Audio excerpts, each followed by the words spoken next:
ماوەی 6 ساڵە حکومەتی هەرێم بە پاساوی قەیرانی دارایی پلا بەرزکردنەوەی فەرمانبەرانی ڕاگرتووە. ژمارەیەک فەرمانبەر و چالاکوان کەمپینێکیان بۆ گەڕاندنەوەی مافەکانی فەرمانبەران لە بەرزکردنەوەی پلەکانیان ڕاگەیاندووە. کەمپینەکە لە یاداشتێکدا کارڕاستی سەرۆکاتی پەرلەمان و پەرلەمانتاران و سەرۆکاتی ئەنجومەنی وەزیران و وەزارەتی دارایی و وەزیرەکانی حکومەتی هەرێمی کردووە دەڵێت دوای 6 ساڵ لە ڕاگررتنی مافی یاسایی پلە بەرزکردنەوەمان وەک فەرمانبەرانی کوردستان داواتان لێ دەکەین چیتر بابیانووی قەیران ئەم مافەمان پێشێل و زەوت مەکەن. پێویستە بازووترین کاتە و مافە بۆ فەرمانبەران بگێڕنەوە.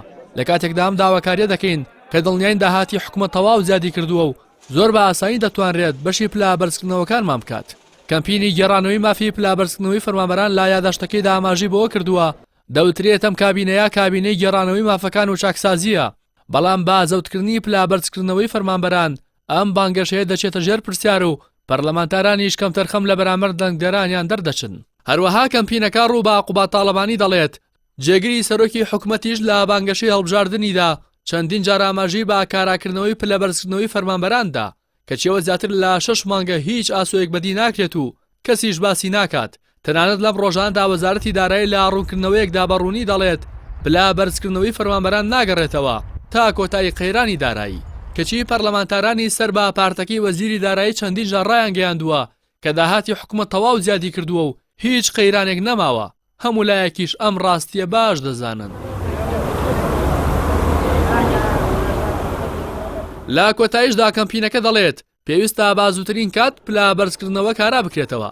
لە ڕۆژی شایستەبوونی فەرمانبەران و مامۆستایانەوە ئەژمار بکرێت. ئەگەر مافی پلا بەرزکردنەوەی فەرمانبەران نەگەڕێتەوە مانای وایە ستەمی پاشەکەوتی موچە بەردەوامە. چەندین جاریش پەرلەمانتاران هەوڵیان بۆ گەڕاندنەوە و کاراکردنەوەی بەرزکردنەوەی پلەی فەرمانبەران داوە. لەو چوارچێوەیەدا سۆران عومەر ئەندامی پەرلەمانی کوردستان لە فراکسیۆنی کۆمەڵی ئیسلامی لە مانگی ئاوی ساڵی ڕابردوو داوایەکی ڕاستی حکومەت کرد تا بەرزکردنەوەی پلەی فەرمانبەران کارا بکرێتەوە.